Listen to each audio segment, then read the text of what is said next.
friendly neighborhood Shakespeare, and I am on my coffee break. Let's get in a nice, noisy, obnoxious slurp with it right now, too. That is some good internet audio right there. You are welcome, internet. Well, I hope that you have had a wonderful day. I hope you enjoyed my show yesterday with T.J. Miller, who is a co-owner of a Renaissance Fair, the New Jersey Renaissance Fair. Go send him some love right now as well. But I am bringing on not just another performer, but another co-owner of another Renaissance Fair. I know! It's like I'm collecting the whole set. Am I only bringing on people who I'm sucking up to, saying, hey, please put me in your show. I would love it. It would make me happy. I don't know. Do you know? My ways are mysterious and infinite, and we shall find out together. But you can also let me know in the comments, and I'm going to go over and read some to myself and also to our guest today, who is the inimitable, the one, the only, the ginger-tastic Daniel GreenWolf. Oh, hello, all of you. Thank you. That's the most applause I've heard in months. You're so sexy. Have my babies. I am. Have my babies. Yes, please. No, go on. Really, I need this. That is a fancy mug you're drinking out of. What is that? This beautiful creature is exactly as it seems. I got this from fabulous Las Vegas, Nevada, back when you could still go to Vegas.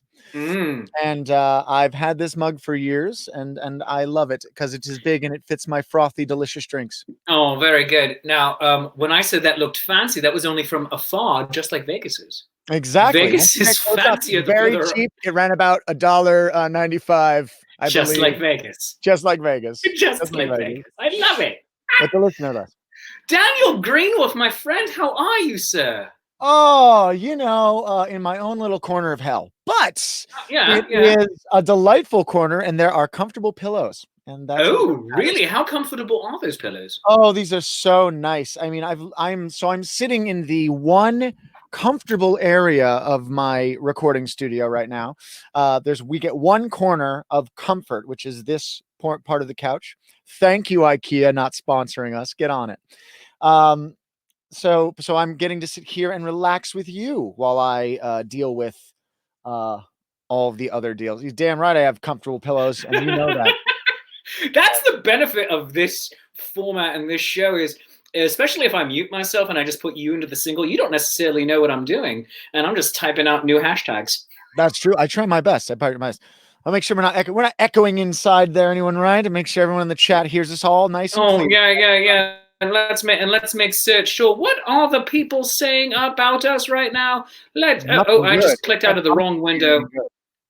I just clicked out of the wrong window. Why did I do that? Shakespeare, why do you hate yourself so very much right now? I blame. Oh, I don't know. I do. I blame the internet every day, actually. Yeah. It's a thing, but you know what? As the internet has also become my only means of livelihood right now, I have a love-hate relationship with the internet, which must be, mollified. Oh yeah. No. It's completely love-hate relationship in every conceivable way. But I'm fascinated by it. I'm fascinated by what we can do with this creature. And it's been fun so far, seeing what we can do. I've been doing a lot of live shows and things recently, and that's really been an adventure.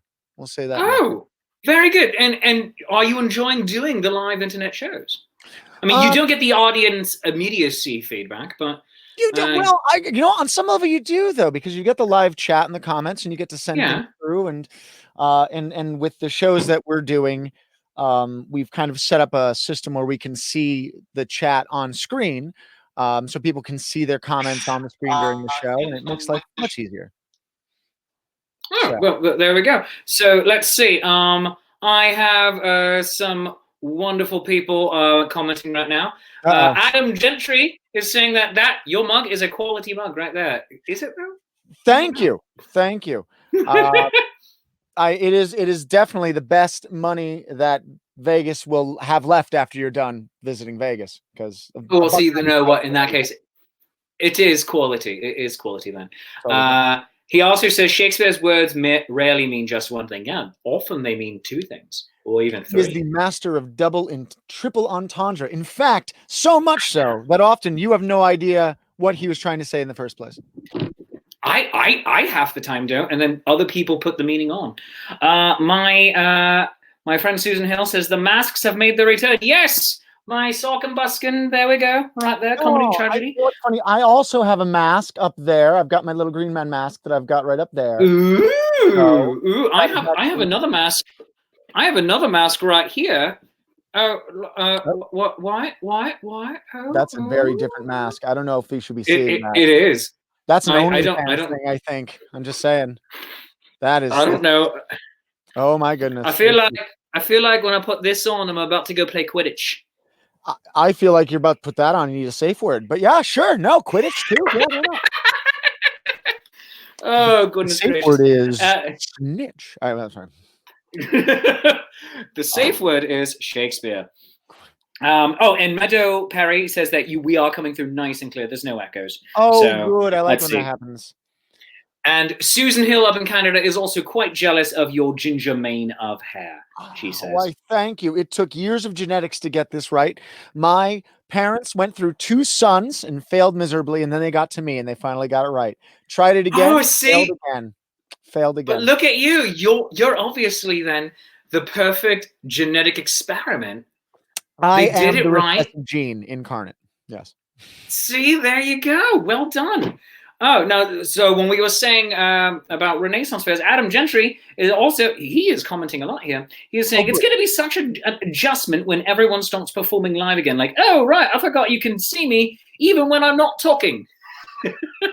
See, so it's not like for me, because I'm desperately trying to beg human beings for their love and adoration at all times of the day.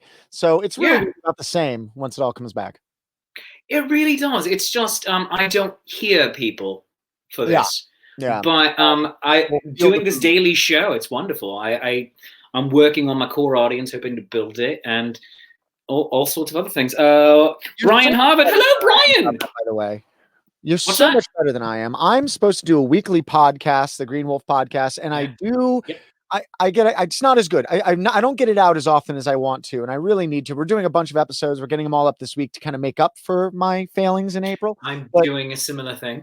It's terrible. I feel so, and you're like, oh, and anybody who's like, well, now you don't have any excuse because the thing, like, no, I got plenty of excuse. It's called depression. Oh, yeah. Get into it. Yeah, I mean, let's see. There's the normal self-loathing and lack of motivation that I have as an artistic type. I know. And then there's the ennui. The French were correct in making that ennui that set in with this whole pandemic nonsense.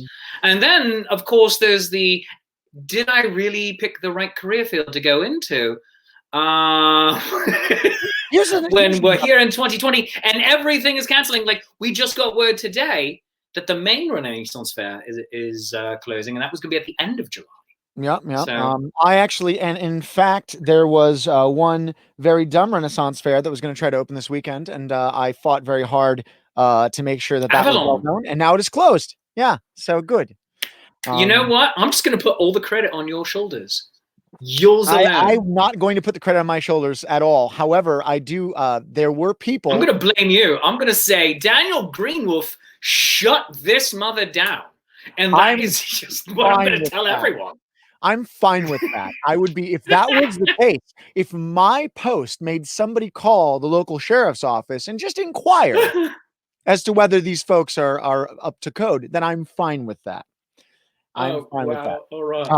I'm very. I don't mean to be so controversial on your coffee break. No, you know what? It's all right. Controversy happens. My friend Brian Harvard, a co-owner of the Connecticut Renaissance Fair, which would hopefully, fingers crossed, is still going to be happening this fall. He's saying, I see how it is. I'm just like, oh, I think it's because I have you and not him on. Brian, you can come on whenever you want, my friend. It's true. So I want to bring you on next week. I would love to see Brian do an interview. I don't think I've seen him do a lot of public interviews. Brian, get on Brian is just hard to track down with his free time because he and I do an itinerant podcast together. Speaking of itinerant podcasts, called Talking Trek. Well, that's wild. Where we talk Trek a lot. So anger and fury come with that easily. I mean, and what we make up for with in lack of number of episodes, we make up for with the duration of each episode.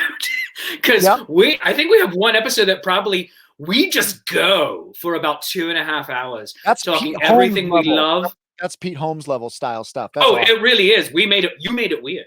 You made it weird right there. No, you By the way, it. which, and I just want to throw it out there in case this is not completely clear, because the Connecticut Renaissance Fair goes on, crossing fingers, hopefully end of September, October.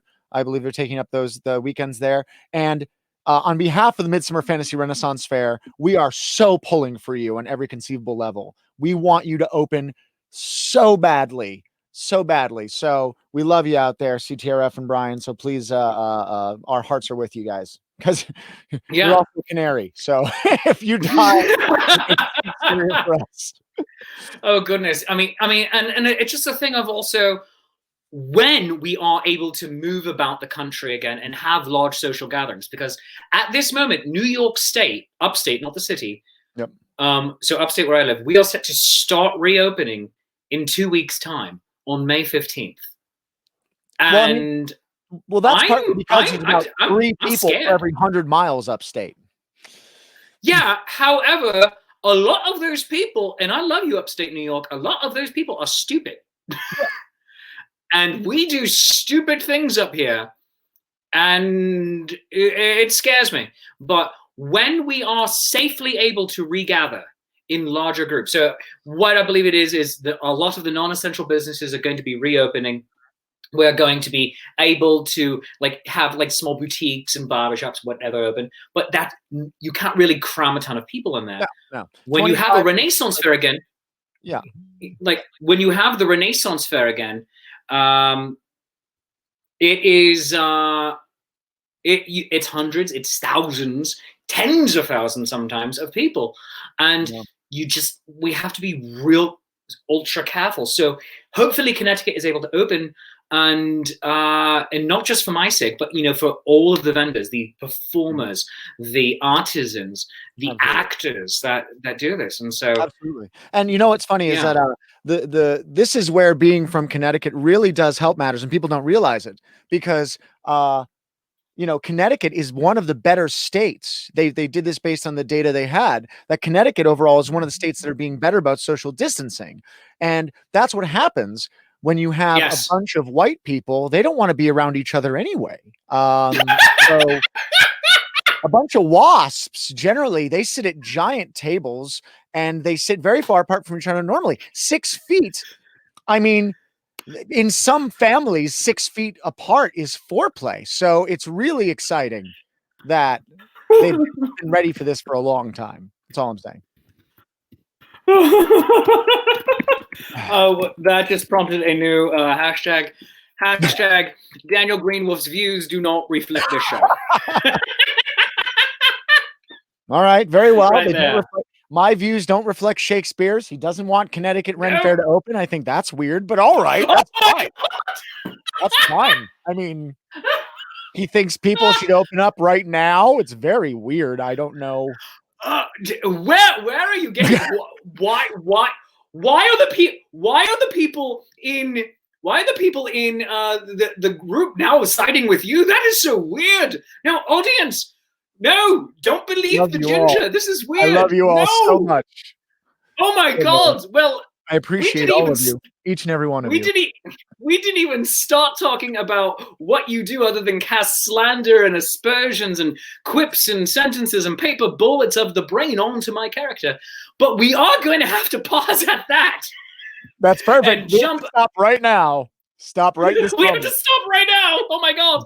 We're going to stop right now and pay some bills for just a moment, friends. Oh my gosh. I hope you are enjoying this as much as me. But Hill Storage and Rigging Company in Middletown, Pennsylvania, no relation to friend of the show, Susan Hill, Enjoy the peace of mind that comes from knowing your equipment is in skilled and experienced hands with services from our machine movers and erectors in Middletown, Pennsylvania. Established in 1967, Hill Storage and Rigging Company is a family-owned and operated full-service millwright serving industries in the mid-Atlantic states and beyond. They are a woman-owned small business. You can contact them Monday through Fridays, 7 a.m. to 5 p.m. by calling 717-944-7676. That number again is 717-944-7676. Saturdays and Sundays, they are available by appointment only. You can visit them at hillrigging.com. That's Hill rigging, RIGGING.com. Hill Storage and Rigging Company. No job too large or too small. And if you would like to sponsor the podcast, you can do so. You can simply drop me an email at shakespeare@shakespeareapproves.com. That's shakespeare@shakespeareapproves.com. Let me know if you just want to throw embarrassingly large amounts of money at me, and I will talk about your stuff. I will. Yeah, you want people to go off and get, thigh implants? I don't even know why you would need that. But, I'll sell it for you. I will. Shakespeare at shakespeareapproves.com. But let's get back into the show. I just muted myself. Oh my God, that was weird. Let's get back into the show with our guest, Daniel. Now I'm not muted. There we go. Thank God. You were muted. I muted myself. It was weird. I know. I knew what it was. I get it. Yeah. Daniel, the ginger murderer GreenWolf. Oh my God. I love you. I love you dearly. Yeah. I'm not murdering anybody. I'm being very, very nice. I'm checking the chat right near. Oh, they say Shakespeare has no shame. Of course, we can't have shame. Are you kidding me? That was a hashtag too. Shakespeare has no shame. Dave Dickey, thank you for that hashtag. It's true. We're gonna put it up here. Yeah, it's true because none of us do. But we're gonna make it Elizabethan here. Yeah. Is it half? Are you halving it? Half. I am halving it. Shakespeare half no shame. I am going halfway. That is what I'm doing. There we go. Listen, let me tell you something. There is something about going half and half, and it really is. It's just a nice thing in general. Do you drink your coffee black, or do you put half and half in it? I'm a pansy. I mean, are you kidding me? No. I have a milk frother. This is almond milk, and I use. Yeah, no. I make myself a latte every day. Oh well, what? Lattes aren't being a pansy. Latte is drinking espresso with foamed frothed milk. But if you're putting half and half in it, then it's different. Exactly, that would be different. I should be more specific. I don't generally get to do. We don't have an espresso machine. Internet, get on it. But we do. I guess it's an Americano. Is the steamed milk with the regular coffee? I never remember these things. I'm terrible. No. Americano is espresso with so you put the shots of espresso in with hot water. American GIs created it during World War II when they were over in France and Italy. Okay. So then no. So it's not an Americano. So it's regular coffee with the steamed milk as opposed to espresso. Because I would like that. We have a rich brew on our setting, but we don't have an espresso machine. Internet, very nice. Yeah. Get on it. You want the internet to make you or send you? You're more than welcome to send. You can send it to Daniel GreenWolf. Anywhere. You literally just put it in the mail with Daniel GreenWolf on it. It will get to me. It's fine. Just like Santa Claus. Very nice. Yeah. I'm like a young Santa. Only if you watch the Rankin Bass version where it was Mickey Rooney and he had red hair. That is you meant to say if you watch the historical document. That's what you meant to say. Yeah. Oh, I didn't realize that we had crossed into Galaxy Quest territory where all of our entertainment is historical. No. It's just that regular. That's the only version that really matters of any of those. Let's be fair. Rudolph. Oh, Santa Claus the movie. Santa Claus the movie. What? Tim Allen? Dudley Moore. No. Dudley Moore's version. Santa Claus the movie with Dudley Moore and John Lithgow, who was John Lithgow, an evil toy seller. Speaking of John Lithgow, we just got through. Bella GreenWolf is currently going through for the first time the entire series of Dexter, and we just got through the John Lithgow season, and he's a delightful, horrible person. Nice. That's how I felt about him whilst watching Cliffhanger. Yeah, I actually Sylvester Stallone movie. I played John Lithgow's character from Footloose when I was in high school. I played Reverend Shaw Moore. Did you do it like this? No, not Campbell like Select. Get your soup now. That's a different thing altogether. Isn't that Patrick Stewart going through a drive-through? I can't remember. I am Patrick Stewart, star of TV Star Trek: The Next Generation, and When the Lion Roars. Anyways, why are you doing a Sean Connery impression saying that you're so Patrick Stewart? Because Patrick Stewart's pretending to be a French dude with an English accent. I'm just saying there's a lot of problems already. No. See, the whole thing is the British were so very upset about Brexit that many of them moved to France en masse. And they just retained all of their Englishness, all the Scottishness per se, so that when we meet him again in the first episode of Star Trek Picard, and he's speaking French to his bulldog number one, he says, "Yes, we are practicing French," because he might be legally French, but his family's not French. It's not exactly. They changed the name from Pickett to Picard to sound more French, and that's what they did. And by the speaking, and I'm going right on this tangent wagon. Patrick Stewart drink, everybody, we're on a tangent. Reading the Shakespeare sonnets. Come on now. Oh, how great is that? This is art. It's so gorgeous. And he won't read some of them because he doesn't like the sentiment of them. Are you kidding me? That's amazing. Yeah, he's skipping completely number 145. Yeah, a couple of them he skipped. He skipped a couple of them because he doesn't like the he doesn't think that the content is appropriate towards women. I'm like, how can you not love this man more? My Mistress's Eyes or Nothing Like the Sun. That one he's skipping. Yeah. I love that. He's just a sweet, sweet man, and I just love him forever and a day. Actually, so people are talking about. Oh yeah, I'm sorry. Your mother speaking. My mother, Judy Myron, is my mother, and apparently I had a. Oh yes, I had a biker in tears. I also had my father in tears after Footloose is what allowed me to have long hair. Actually, this is totally true. When I was in high school, my father, who was a Marine from Vietnam, he said, you can't have long hair. And I said, and because he didn't want any of us to have long hair, my brother Tony, the eldest, had long hair, and he kind of kept it as a little bit of a rat's nest. It was, as a teenager, didn't do such a great job with it, but my hair was growing out, and I really liked it. And my father said, well, you have to cut your hair.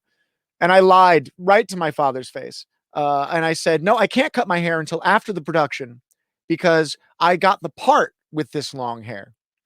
And it has to, and I have to keep it. And my father, being a very smart man, said, "You're full of it, but very well, after it's over, then you're going to cut your hair."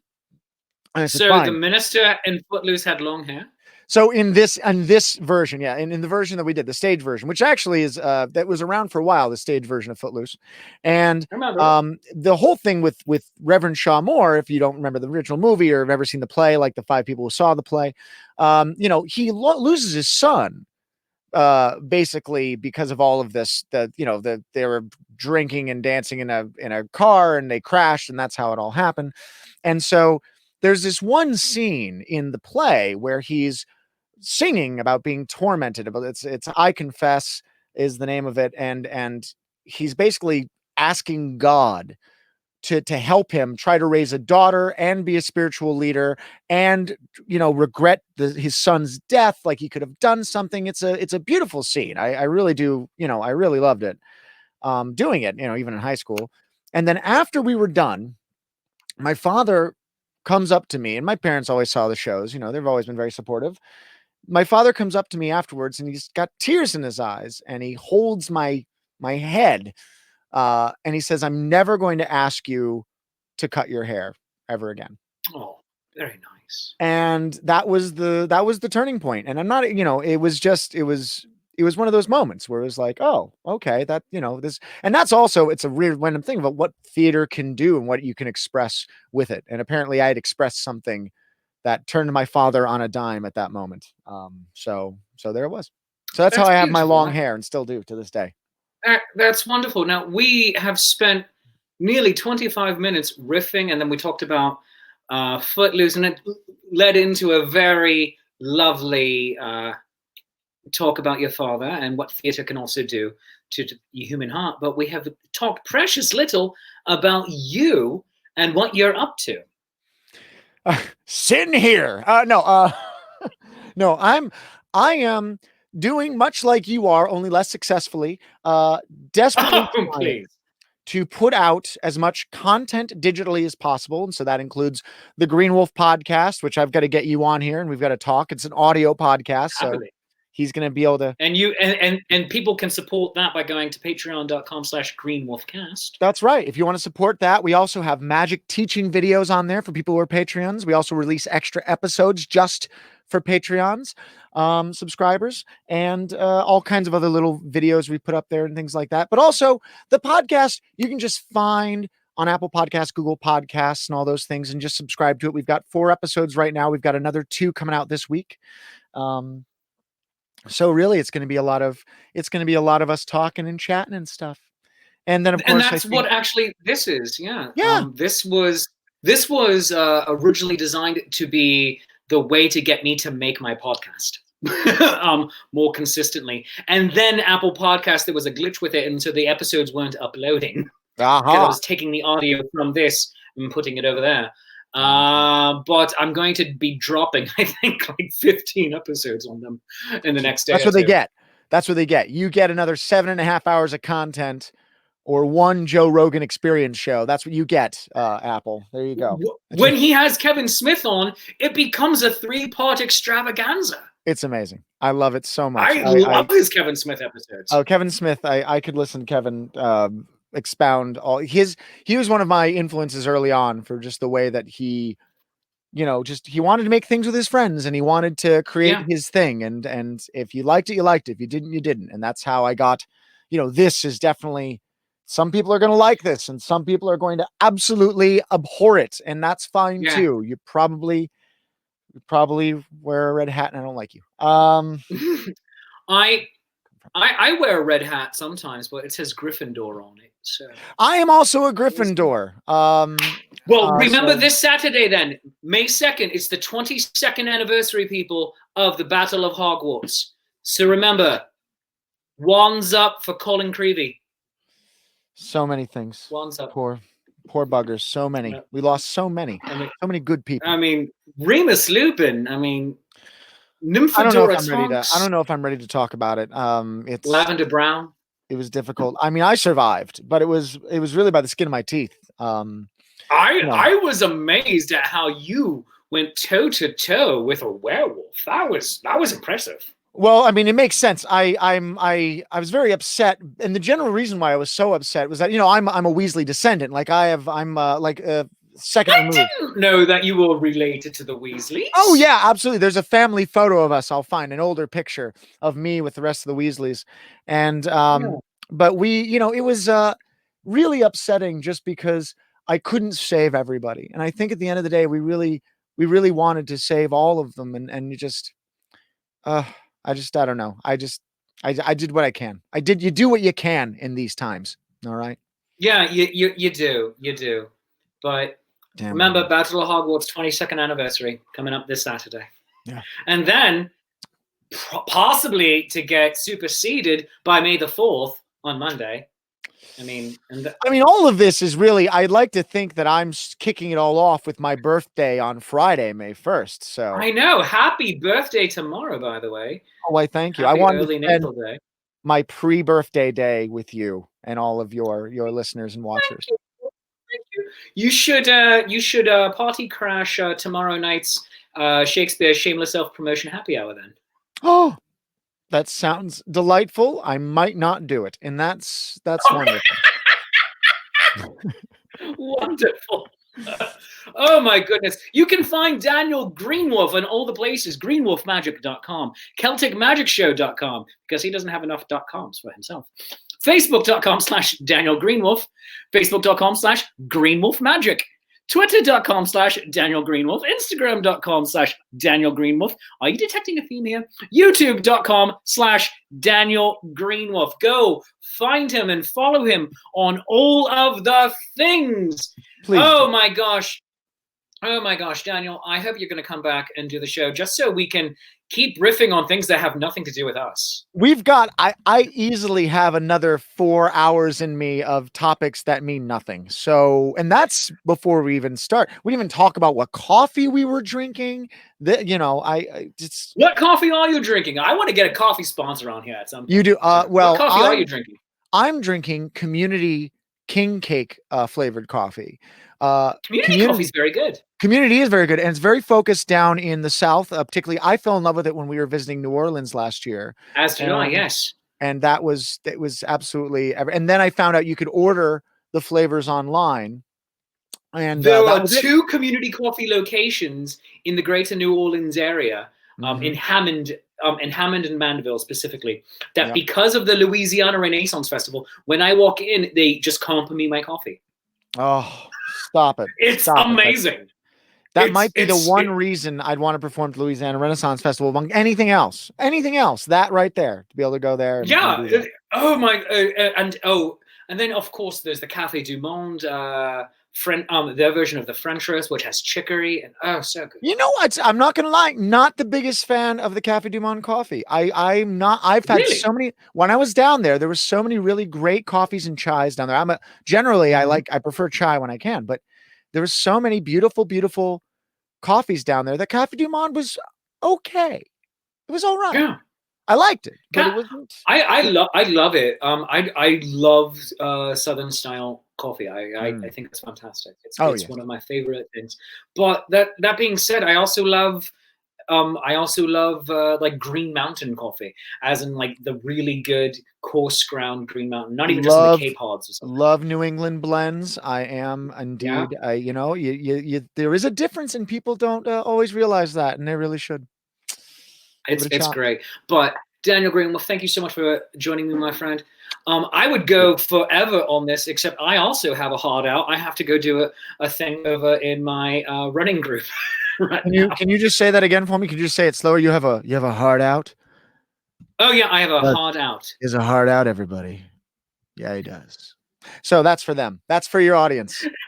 Someone said keep it PG. We have no intention of that at all. Oh, I have every intention. I am the #1 family-friendly rated show by Renaissance Magazine and the Renaissance Festival podcast. Why is it I never won that award? I won solo variety act 5 years in a row back when the award system wasn't insane and a weird technical glitch. But why did I never win children's performer? I will never know. Maybe because I kick children. I don't know. But the point is, I'm upset.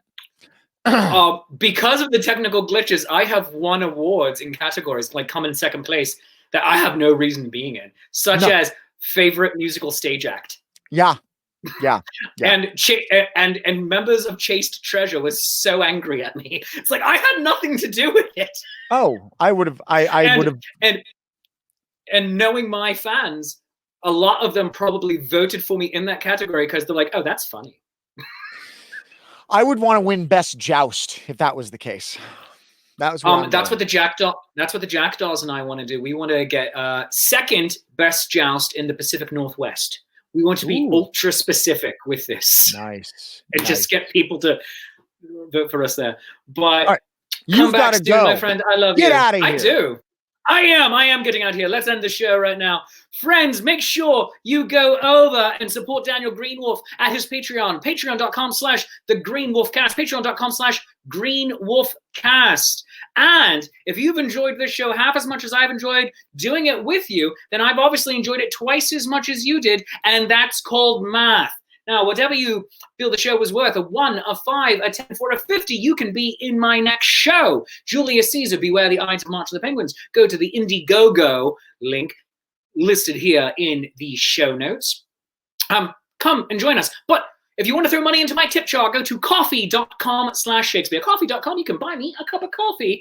That's ko-fi.com/Shakespeare. You can also commission me to write you a personalized sonnet over there. And go to patreon.com/Shakespeare to become a recurring supporter of the show. Friends, I get to do this because of you. And you give me one of the greatest, weirdest jobs in all the world. And before we go, I want to share something with you that is a little weird. It's a little bit different. It's certainly outside of my comfort. But James Corden does it, so why not me? So, friends, wherever you are, I love you. And good night. Here we go.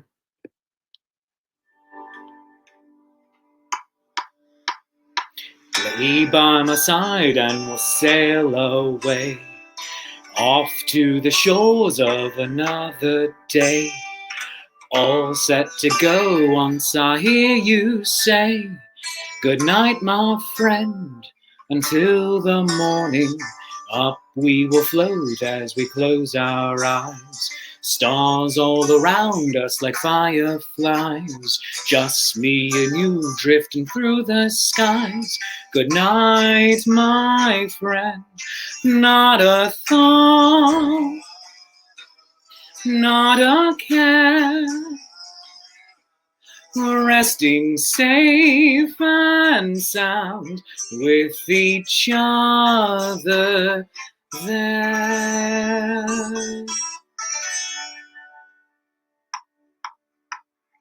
And so we'll rock on our nighttime ride, cozy and warm on the rolling tide, till we arrive on the morning side, our journey's end.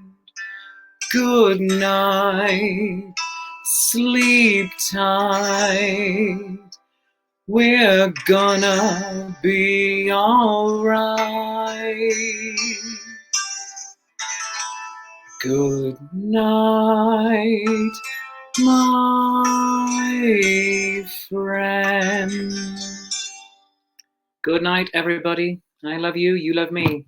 There is mutual glorious affection. And see you soon. Bye-bye.